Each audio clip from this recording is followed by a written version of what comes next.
All right, welcome to this week's episode of Weirdos Like Me. I am your chief weirdo, Dr. Shannon.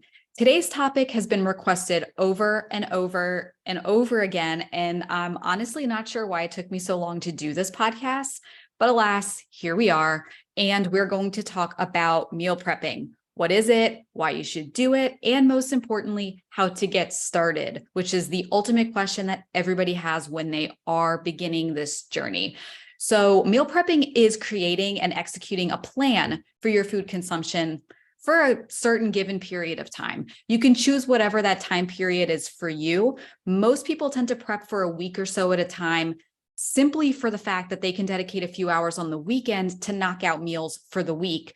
But you can obviously do shorter or longer time periods based on what works for you. I used to do freezer meal preps for a month at a time. I would store them in my chest freezer, and then for several weeks, I wouldn't need to do a whole lot of prepping or cleanup. I would just pop them in my crock pot, and it was good to go. Now, that worked during one chapter of my life. That really doesn't work for me currently. So I now do about a week at a time, and that seems to be a good rhythm for me and for my daughter. Obviously, I'm aware that can change at any time.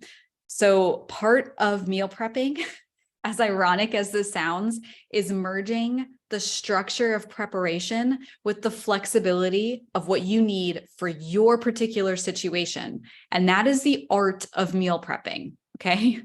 So why meal prep? There's lots of reasons. I'm going to talk to you about what kind of got me started and what I've noticed over the years of doing it and some of the benefits that have kept me going. All right. So first and foremost, let's talk about budgeting, because I feel like that's a huge thing for people and families, right? You want to stay and stick to a budget.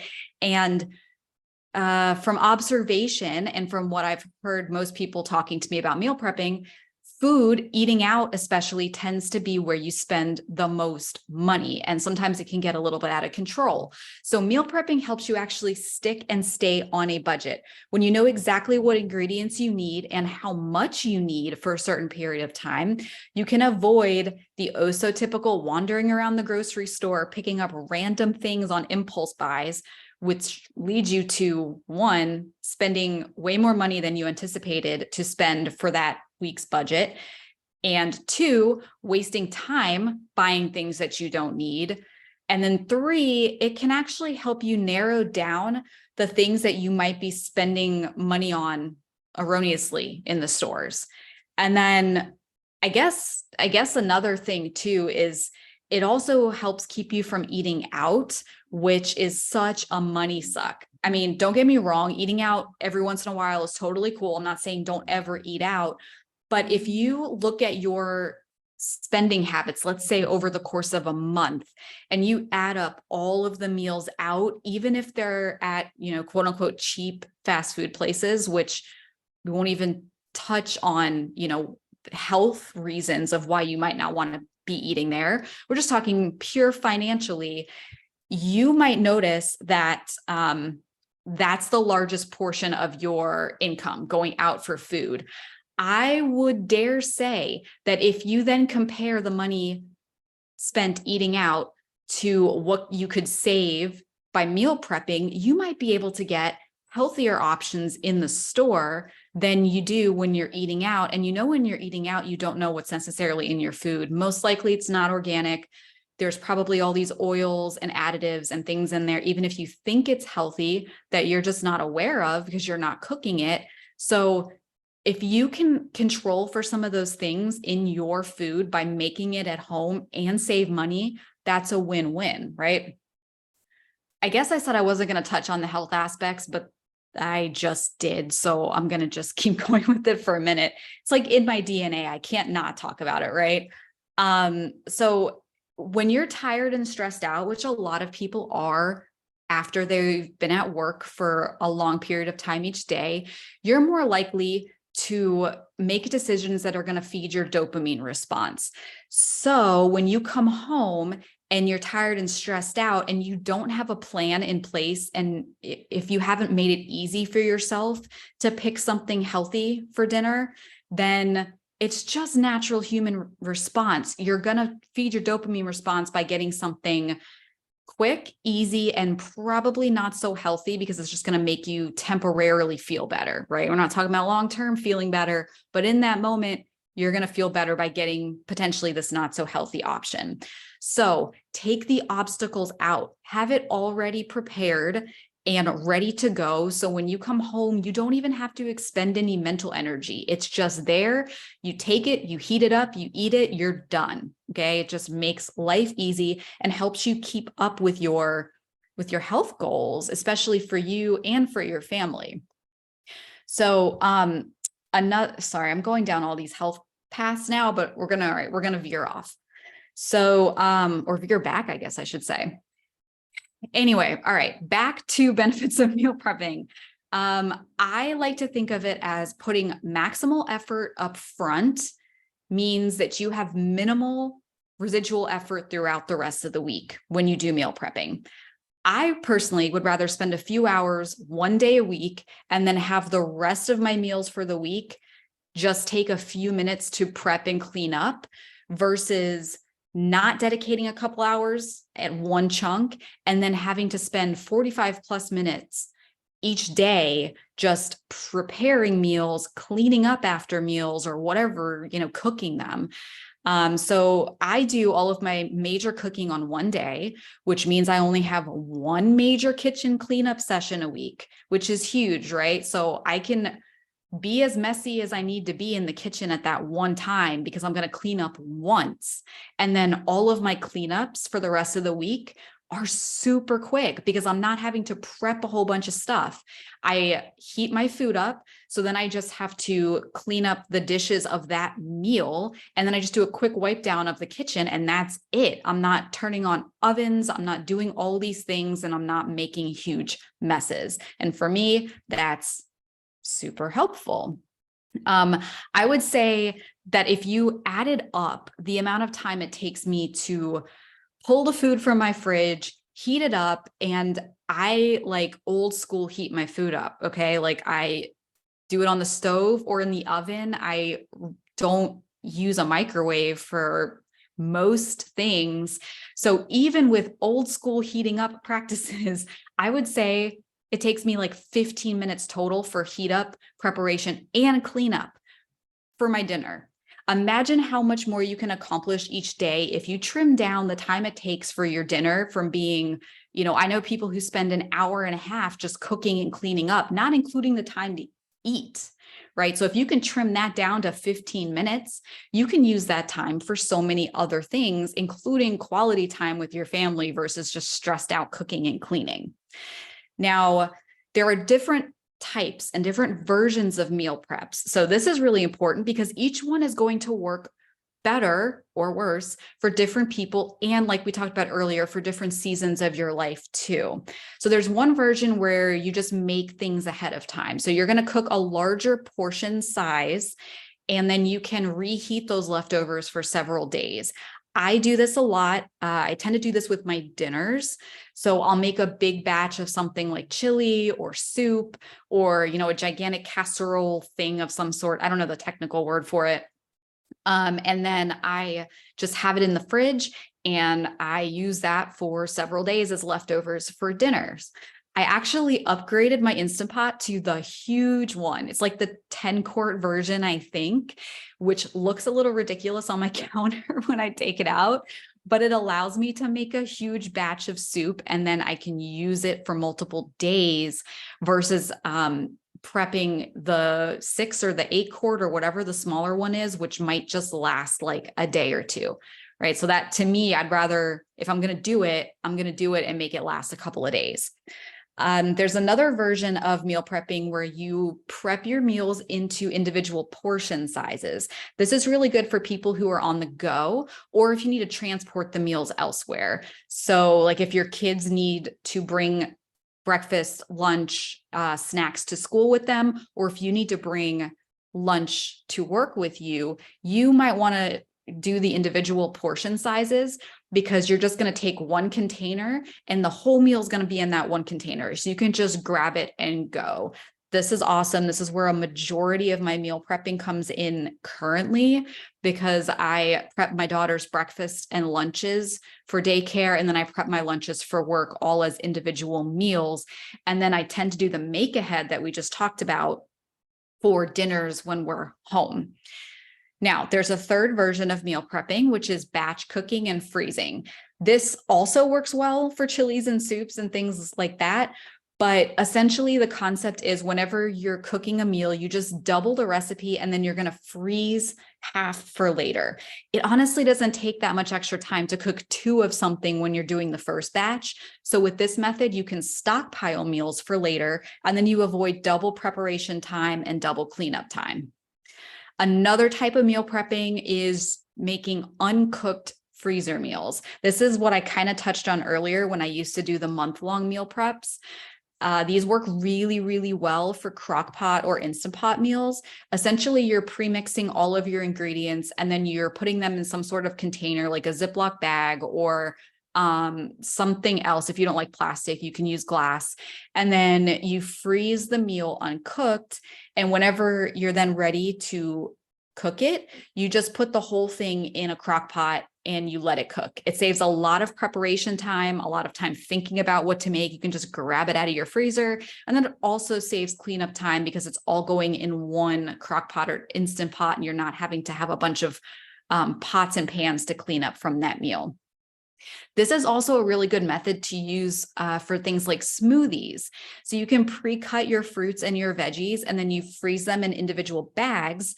And then you can take one out each morning, pop it in the blender, and then you have a super quick, easy breakfast option that's also really good to take to go with you. So if you don't have a lot of time to sit down and eat, you can do smoothies for breakfast and prep those in advance. And then there's another version of prepping, which is where you're just prepping the ingredients. So if there is a meal that you prefer to cook fresh and not pre-cook it, then there's the potential that you might be able to prepare the ingredients ahead of time, not cook, chop and do all the stuff that you need for your veggies. And then that way, when it's time to cook on the busy weeknight, everything's already pre-chopped, portioned out, and you can just dump it all together. And then you've saved at least some preparation time with this method. So again, you can use any of those types of prep, or you can use a combination. There is no one size fits all. You're going to have to experiment with some of these and see what works best for you and your family. All right, so there are some do's and don'ts to meal prepping. Let's start with the do's, okay? So first, we have to get over the concept that having the same meal multiple times a week is bad. If you happen to feel very strongly about this, meaning you don't think you can eat the same thing multiple times a week, then honestly, meal prepping is probably not something you should spend a lot of your time and energy on. It's okay, but there's no point in trying to force something that you're not ultimately going to be happy with going forward. The point of meal prepping isn't just to do it once and be like, hey, cool, look what I did. It's to create sustainable change in your life to help make your life run more efficiently. So if it's something that you're going to be miserable doing, I just wouldn't even necessarily do it. But I would argue with give it a try and see how you do with it, because you might do better with it than you think. Next up, you definitely want to create a plan. Write out your menu of what you want to make for the week and the ingredients that constitute each of those meals. So part of this is making sure you have all the required ingredients on hand, right? So if you write down the ingredients in advance and how much you need of them, when you go to the grocery store, you can make sure you get everything. There's nothing more discouraging than starting a meal prep process and then partway through, you realize you're missing something. And now you have this halfway done meal prep and you can't really do anything about it until you now have to leave, go to the store and get more ingredients. I know, I've been there. I was actually there this past weekend because I usually put berries in with Bexley's breakfast, and I somehow didn't account for the correct amount of berries that I needed. So right in the middle of the meal prep, I just was like, well, can't finish this, had to put everything away, went to the store later that day, had to take everything back out, put the berries in, and then I was done. I mean, it's not the end of the world, but it's super frustrating. And sometimes you just want to be done with the task, right? So make it easy, make sure you have everything you need in advance. So that way you can be successful at the awesome meal prep you're going to do. Now, the plan should also include a loose idea of what to cook and in what order. This is something you get better with at time, but a general rule of thumb is to start cooking the things that take the longest first so that you can prepare the smaller things while waiting for it to finish. For example, when I prep things that include quinoa, I put the quinoa on the stove first because it typically takes 15 to 20 minutes to cook.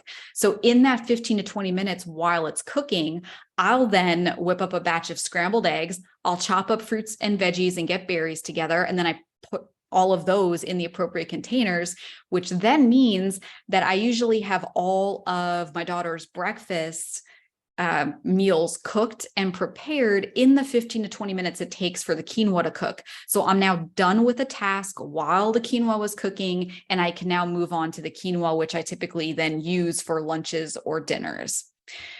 The next important thing for meal prepping is making sure that you store your food properly. So first of all, make sure your containers are airtight. I use a lot of glass containers and bento boxes, which work amazing for keeping everything fresh for the week.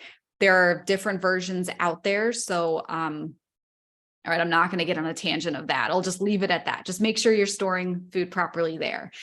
The second thing, even in airtight containers, fresh fruits and veggies can go bad. And that's one of the things with fresh produce, right? So if I'm prepping something that doesn't tend to have a long shelf life, like strawberries, I found that I put, I should say, a small piece of paper towel underneath the berries. It absorbs moisture that accumulates in there over a couple of days, and it actually helps keep those berries fresh throughout the end of the week. I do the same thing with lettuce, and I can keep lettuce well prepped and it doesn't get all gross and wilted up to 5 days from when I originally prep it just by sticking a paper towel in there. So those are just some tricks I found along the way. There's lots of others, but you want to make sure that you're doing what works for the type of food that you're preparing. Now, we talked about some do's. Here are some don'ts that are just as important in my opinion. Don't start off making food that you're not comfortable making. Unless you're a culinary chef at heart, which I clear as day am not, I would not recommend trying, 4 or 5 new intricate recipes in 1 week. Pick 2 or 3 things that you're already comfortable making, and then add 1 new meal in. This will help avoid becoming frustrated if something doesn't turn out how you planned, and also will save you time during the preparation process, because whenever you're making something new, let's face it, you spend way more time than you need to checking the recipe, measuring the ingredients, double checking the recipe, forgetting to put the timer on. Wait, is that just me that does that? Anyway, I don't know. All that to say, don't go crazy unless you want to.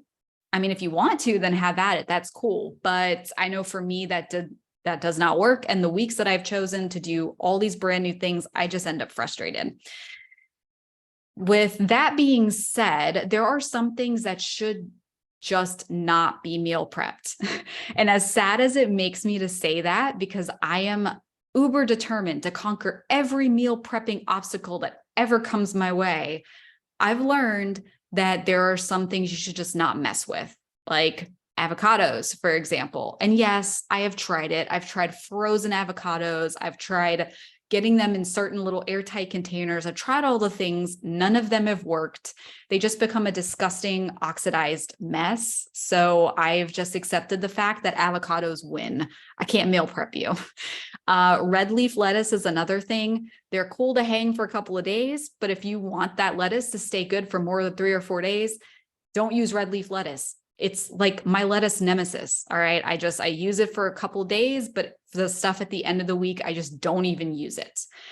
Now, once you become comfortable with meal prepping and you've done this a few times, you can then get into a rhythm and you can create a meal prep cycle. So this helps with, potentially getting bored with doing the same thing over and over again, which is not a problem for me because I tend to be very rhythmic and predictable, and I can eat the same thing all the time and it doesn't matter. But I know for a lot of people that is a concern with meal prepping. They don't want to get bored, right? So here's what you can do for that. Once you find a meal that's easy to prep and that you're happy with how it turns out, write it down along with its ingredients on an index card. I know index card, paper, I'm going super old school here, but just go with me for a second.